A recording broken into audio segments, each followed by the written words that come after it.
I'm out here in the wilderness making a hot, sticky trek through all of the heat and the humidity of South Georgia July summer. July summer, well, that's kind of redundant. At least it is in these in the northern hemisphere. And I wanted to take a break here and rest my weary bones and talk about something that is now has kind of, it seems to have blown up on the internet, and that is the footage of this woman on a plane getting up, freaking out, saying that the man she was either sitting next to or just saw, it wasn't clear whether she was sitting next to him or not. In fact, the man himself, the individual that she's talking about, to my knowledge, has never been shown. But there is extensive footage of her getting up and walking to the middle of the aisle, and this is as the plane is supposedly, it hasn't taken off yet, but it's sort of readying to take off. It's about to, it's moving down the runway to into a takeoff position, when suddenly this happens. She gets up and she says, "That man, he is not human. I want off this plane. I don't even care about my stuff. The rest of you, if the rest of you want to die, that's fine. That's on you. But I'm getting off this plane because that MFer," she says the word, isn't human.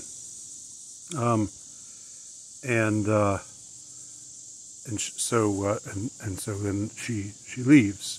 I guess they stopped the flight, and everybody was deplaned, and then everyone was replaned except for this one woman, who I guess just left, just took off. To my knowledge, this woman has not been identified. She hasn't been spoken to since.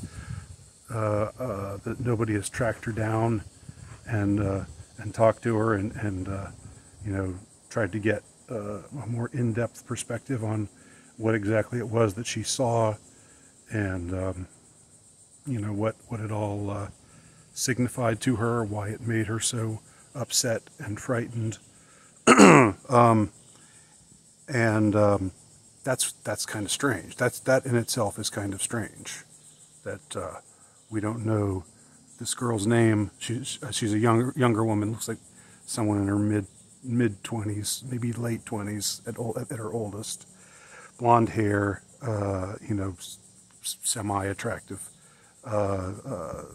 with some, sporting a bit of bare midriff, but respectable midriff. Not like I don't know, just like maybe a half belly button.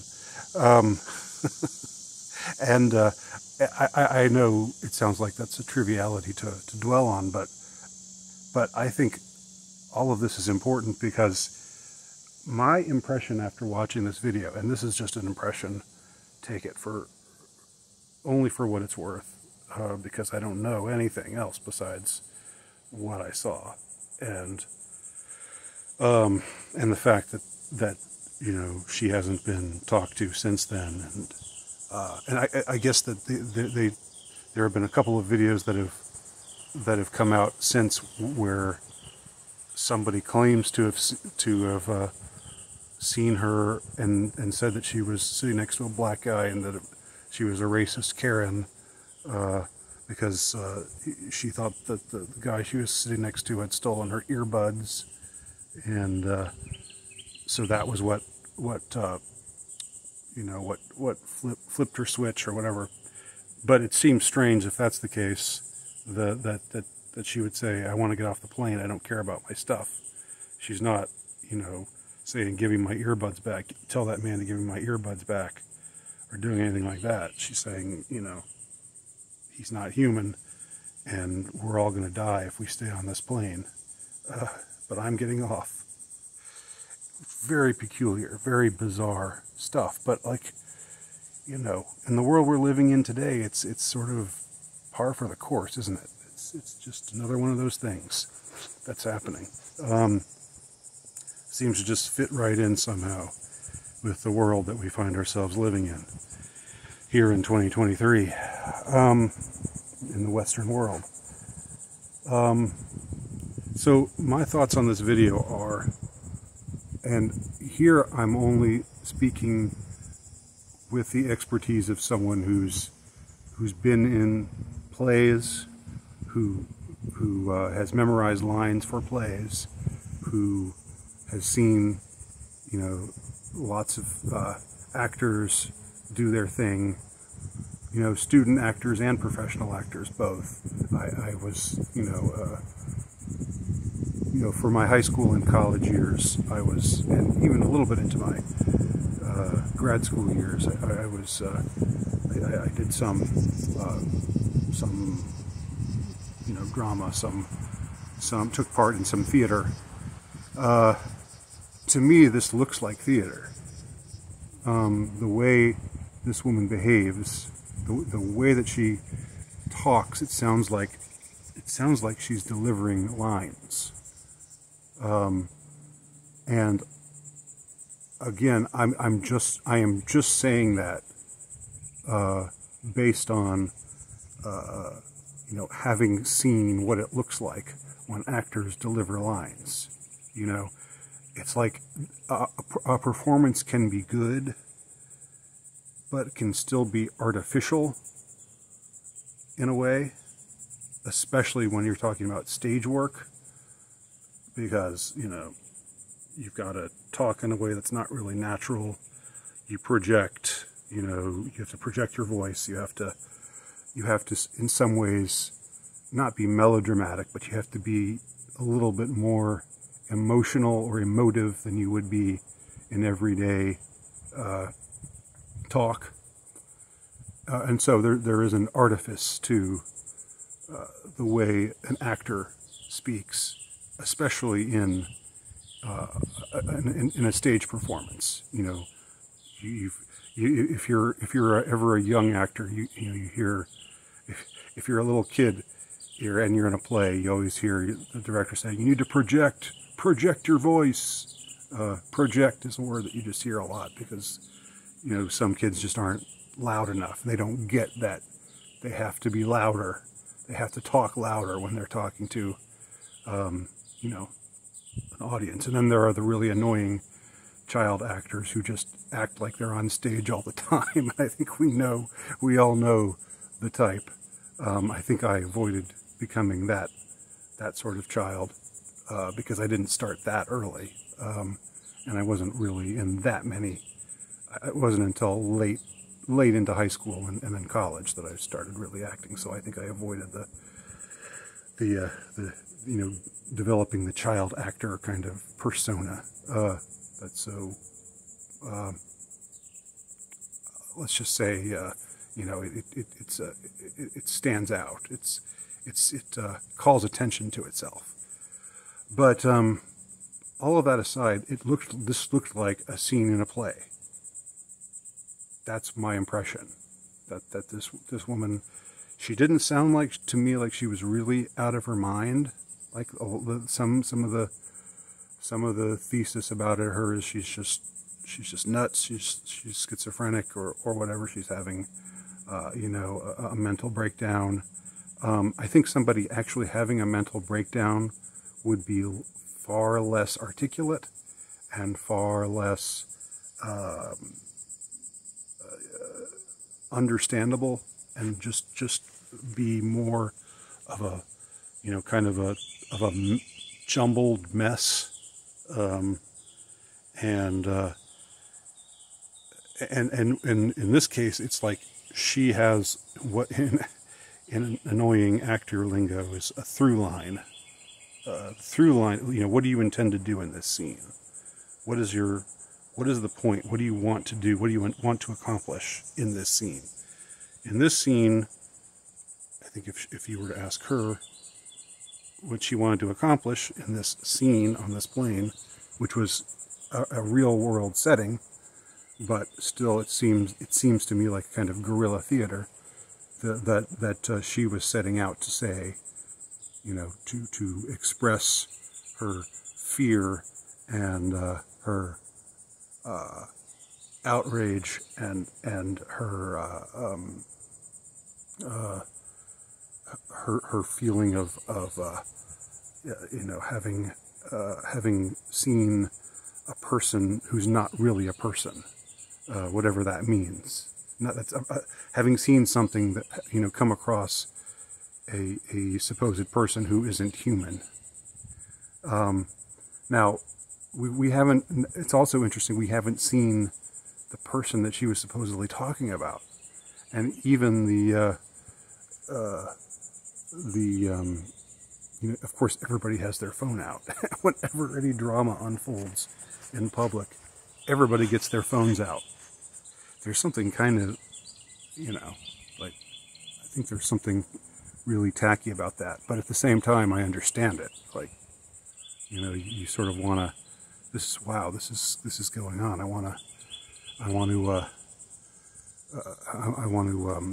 to video this, and, you know, so I can look at it later and reflect on it or whatever.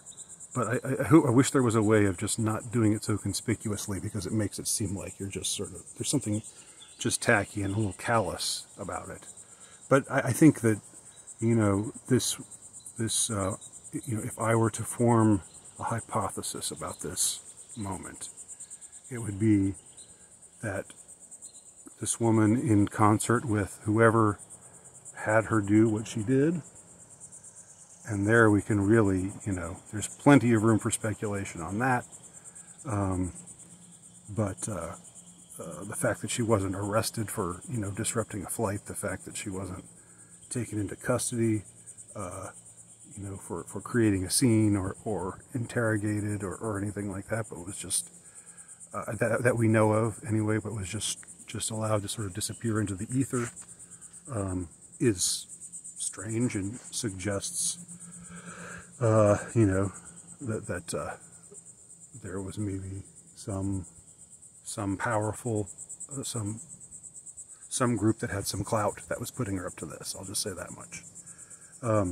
That can get her, that can make it so that she doesn't have to do the kind of things that a person would normally have to do if they were to do something like what she did on this plane. And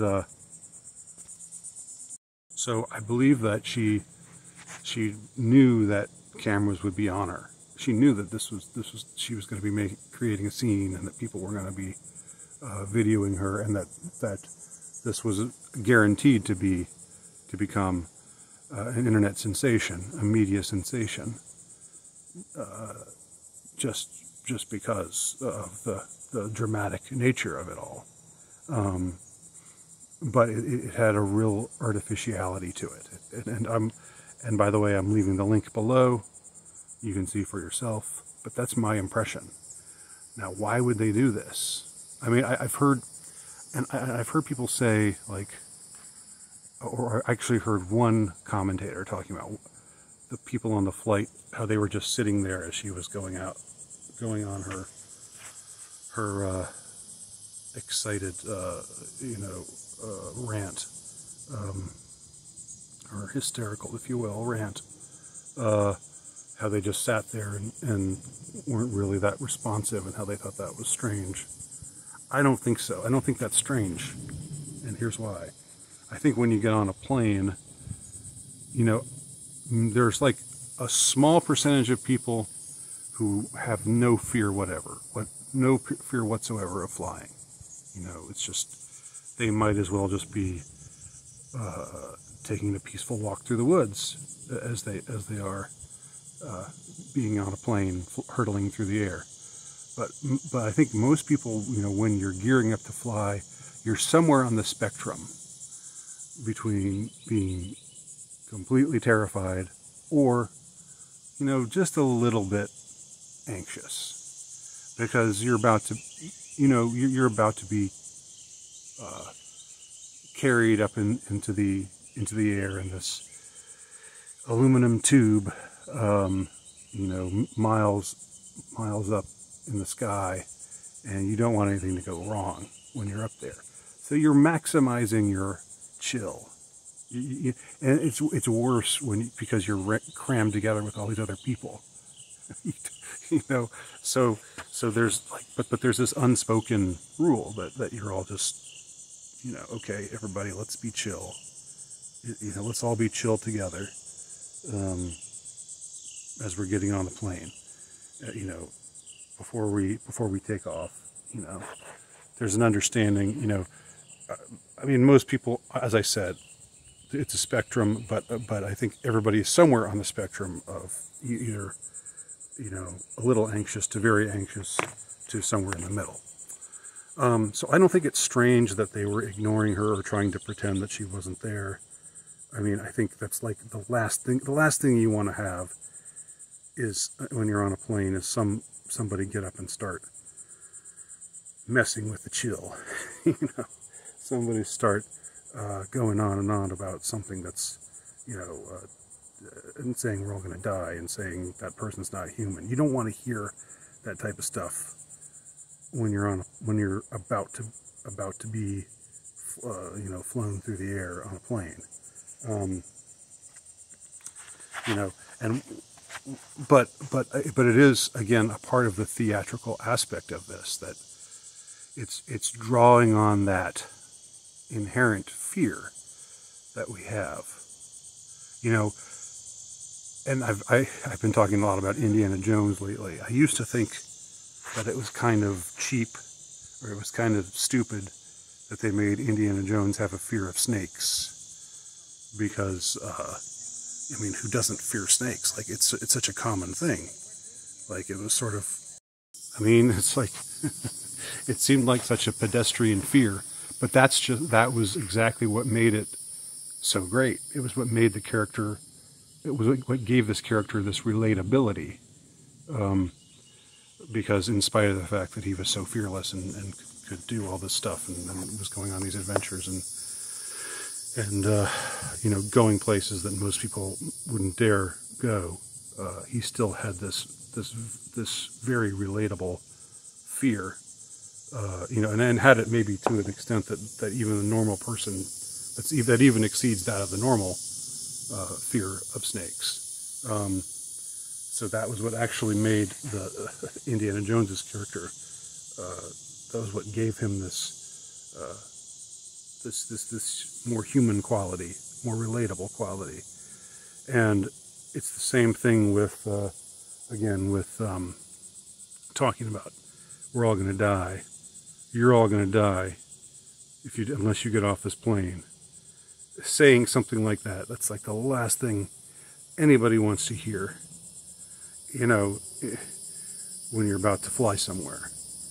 And, you know, it wouldn't be nearly as terrifying if you were in a car and somebody said that, or even a bus and somebody said that. But there's something about hurtling through the air that draws on that, I think, primordial fear, which further makes me think that this is theater. Now, to what end? To what end? That's the question. But that's something I think we should keep our eyes on. Anyway, leave your comments below. Thanks for watching.